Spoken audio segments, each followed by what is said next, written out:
할렐루야. 오늘도 우리 주님과 함께 동행하며 평안하고 행복한 하루가 되셨나요? 오늘은 7번째 강의입니다. 저번 시간에 이어서 하나님과 어떻게 사귀게 되나요? 라는 주제를 가지고 공부해 보려고 합니다. 잠시 기도하도록 하겠습니다. 참 고마우신 하나님 아버지, 우리를 자녀 삼아 주시려고 불러주시고 또 만나 주셔서 감사드립니다. 하나님, 이제는 우리가 하나님과 어떻게 사귀어야 되는지 알아가려고 합니다. 하나님, 우리 한 사람 한 사람 만나 주시옵시고 이 공부를 통해서 우리 하나님과 친밀한 교제 가운데 들어갈 수 있도록 도와주시옵소서. 이 모든 말씀 예수 그리스도의 이름으로 기도드렸습니다. 아멘. 하나님과 어떻게 사귀게 되나요? 말씀, 기도. 남들은 좋다고들 하는데 나는 잘 모르겠다. 여러분들은 어떠신가요? 말씀과 기도 가운데 어떤 경험들을 하셨나요? 아니면 아직 잘 모르시나요? 그저 남들이 하니까 따라할 뿐이다. 처음에 뭔가 알았던 것 같다. 하지만 능력도 맛도 목적도 모른 채 그냥 지나왔다. 내 손에 든 것이 위력을 가진 권총이란다. 그런데 난 그걸 지금 망치로 사용한다. 뭐라고 하는 사람은 없다. 말씀, 기도, 원래 가진 능력대로 사용해 본 적 없는가? 이제부터 본질에 의미한 그 놀라운 능력을 찾아보자. 자, 찾아보도록 하겠습니다. 이제 1번 첫 번째 강의입니다. 주제가 뭔가요? 영원히 불변하는 말씀입니다. 여기 보시면 이렇게 그림이 예화가 나오죠. 제가 설명해 드리도록 하겠어요. 이쁜 딸이 자다가 일어났나 봐요. 아, 잘 잤다 하고 일어났어요. 그 딸이 엄마 오늘도 태양이 떴어요 라고 얘기하자 엄마가 물론이지 라고 대답합니다. 그러자 그 딸이 그 태양은 언제부터 떴어요? 라고 물어봅니다. 이에 대해서 이 엄마가 뭐라고 대답하냐면 하나님이 태초에 빛이 있으라고 하실 때부터 떴지라고 얘기합니다. 엄마의 대답을 들은 이 아이가 그 말씀 하나 때문에 지금까지 계속 떠 있단 말이야? 라고 의문을 가집니다. 말이 씨가 된다는 옛말이 있습니다. 웬일인지 말을 그렇게 자주 하면 정말 글이 되는 것을 종종 봤기 때문일 것입니다. 요즘같이 우울증이 심한 시대에는 말 한번 잘못해도 자살하는 사람들을 많이 봅니다. 인간의 말 한마디가 이처럼 사람을 살리기도 하고 죽이기도 합니다. 한낱 인간의 언어도 이렇게 위력을 가지고 있는데 하나님의 언어는 도대체 얼마나 큰 능력을 가지고 있을까요? 여러분들은 어떻게 생각하시나요? 한번 각자 대답들 해보시겠어요? 그리고 한 번의 명령으로 만들어진 태양이 오늘도 계속 뜬다는 것은 너무 쉽게 믿으면서 왜 우리를 향한 약속의 말씀은 매번 다시 확인하려고 할까요? 여러분들은 어떻습니까? 하나님이 여러분들에게 주신 그 약속의 말씀을 신뢰하고 변하지 않나요? 아니면 매번 하나님께 확인하려고 하나요? 아니면 믿다가도 이제 믿음이 없어질 때도 있나요? 자, 여러분 질문합니다. 태양을 만드신 그 말씀과 내게 주시는 그 말씀이 다른가요? 여러분들은 어떻게 생각하나요? 대답들 한번 해보세요. 대답들 하셨나요? 자, 두 번째 질문입니다.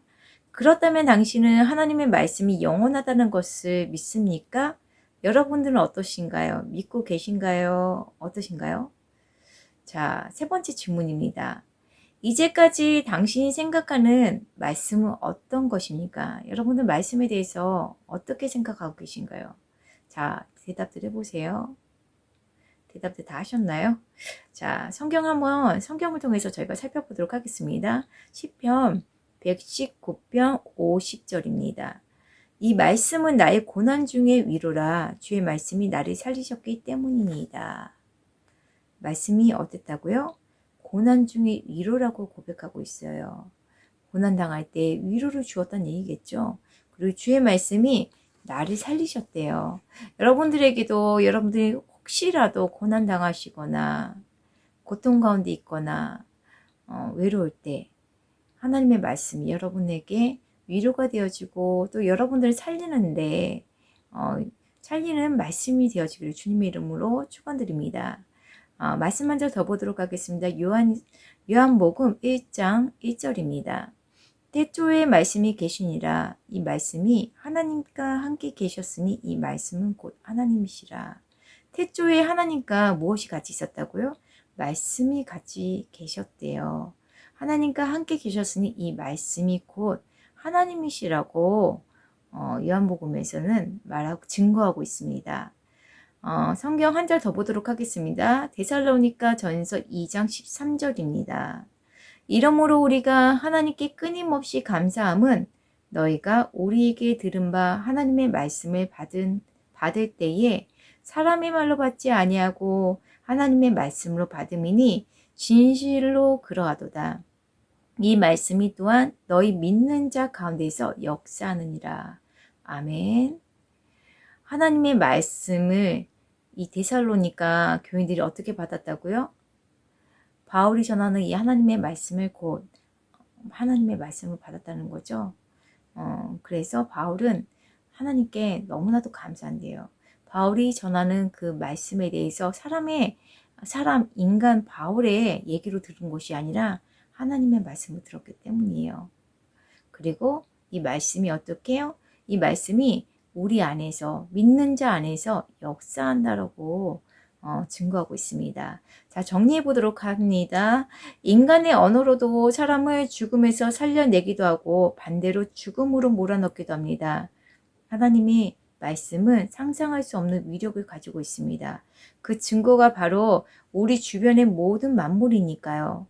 단 한 번의 선포로 모든 것을 존재케 하시는 하나님의 말씀이 바로 우리의 마음에 울려 퍼집니다. 그 위력을 믿고 다시 말씀 앞에 섭시다. 여러분, 하나님의 말씀을 신뢰하고 계신가요? 그 말씀의 위대한 능력을 경험하고 계신가요? 설령 현재 여러분들이 그렇지 아니한다고 한다면 지금 다시 한번 하나님의 놀랍고도 위대하신 그 말씀 앞에 서보도록 하세요. 우리에게 어떻게 역사하는지. 말씀의 순간 꺼져버리는 성량이 아닙니다. 꺼지지 않은 영원한 불과 같은 위력을 가지고 있습니다. 그 놀라운 위력을 여러분들 경험하시기를 주님의 이름으로 축원드립니다. 자, 두 번째가입니다. 두 번째, 현재 살아계신 말씀이란 주제를 가지고 저희들 또 공부해 보도록 하겠습니다. 새 사건과 새 사람을 비교해 보세요. 자, 여기 그림 보이시나요? 첫 번째입니다. 하늘을 날고 물 위를 달리며 적을 물리치는 무술 영화의 주인공입니다. 두 번째는 대동강을 나무잎을 타고 건넌 김일성 수령 동지입니다. 세 번째는 풍랑을 잠잠케 하시며 물 위를 걸으신 예수님입니다. 질문입니다. 어떤 것이 사실이고 어떤 것이 허구일까요? 여러분들은 어떻게 생각하세요? 한번 대답들 해보시기 바랍니다. 두 번째 질문입니다. 세상 사람들은 이 세 가지 사건을 어떻게 분류할까요? 어떻게들 분류하나요? 여러분들도 대답해 보시기 바라요. 세 번째 질문입니다. 이 세 가지 사건 중에 오늘 나의 삶에 영향력을 미칠 수 있는 사건은 어떤 것입니까? 여러분들에게 영향력을 미치는 사건 어떤 사건인가요? 무슨 영화에 나오는 장면? 아니면 대동강을 건너는 김일성 수령? 아니면 풍랑을 잠잠케 하시며 물 위를 걸으신 예수님? 어떤 사건이 여러분들에게 큰 의미가 있나요? 큰 영향을 미치나요? 대답도 해보시기 바랍니다. 자, 성경을 살펴보도록 하겠습니다. 히브리서 4장 12절 말씀입니다. 하나님의 말씀은 살아있고 활력이 있어 좌우의 날선 어떤 검보다도 예리하여 혼과 영과 및 관절과 골수를 찔러 쪼개기까지 하며 또 마음의 생각과 뜻을 판단하나니. 하나님의 말씀은 살아있고 활력이 있대요. 그 어떤 검보다도, 그 어떤 날카로운 검보다도 예리하다라고 말씀하고 계십니다. 그리하여 우리의 혼과 영과 그리고 우리 간절과 골수를 찔러 쪼개기까지 하며 또 우리의 마음의 생각과 뜻을 판단한다라고 기록하고 있습니다. 성경 한 절 더 보도록 하겠습니다. 마태복음 28장 20절입니다. 내가 세상 끝날까지 너희와 항상 함께 있으리라 라고 우리 주님이 우리에게 말씀하고 계세요. 근데 우리 주님이 현재 여기 계신가요? 아니죠. 저기 하늘에 천국에 우리 하나님과 함께 계시잖아요. 그렇죠? 근데 마태복음 28장 20절에는 뭐라고 기록되어졌습니까? 세상이 끝날 때까지 우리 항상 함께 계신대요. 어떻게 해요? 어떻게 하냐면 성경 말씀을 통해서 우리 함께 하신다는 거죠. 자, 정리해 보도록 하겠습니다. 위의 세 가지는 모두 기적을 말합니다. 그러나 이 세 가지 사건은 사실과 허구라는 것보다도 더 중요한 차이점을 가지고 있습니다. 그것은 오늘 나에게 영향을 미칠 수 있느냐 없느냐의 문제입니다. 그것이 말씀의 현재성입니다. 하나님의 말씀은 살아있고 운동력이 있다는 의미는 무엇일까요? 이것은 하나님의 말씀이 오늘 이 순간에도 살아서 우리 안에서 꿈틀꿈틀 일하시고 역사하신다는 말씀입니다. 하나님의 말씀은 늘 현재입니다. 과거에 역사하신 하나님도 귀하지만 그 하나님의 말씀은 동일하게 오늘 나를 변화시키는 능력의 말씀입니다. 말씀의 종교라고도 하는 기독교는 말씀의 능력으로 살아갑니다.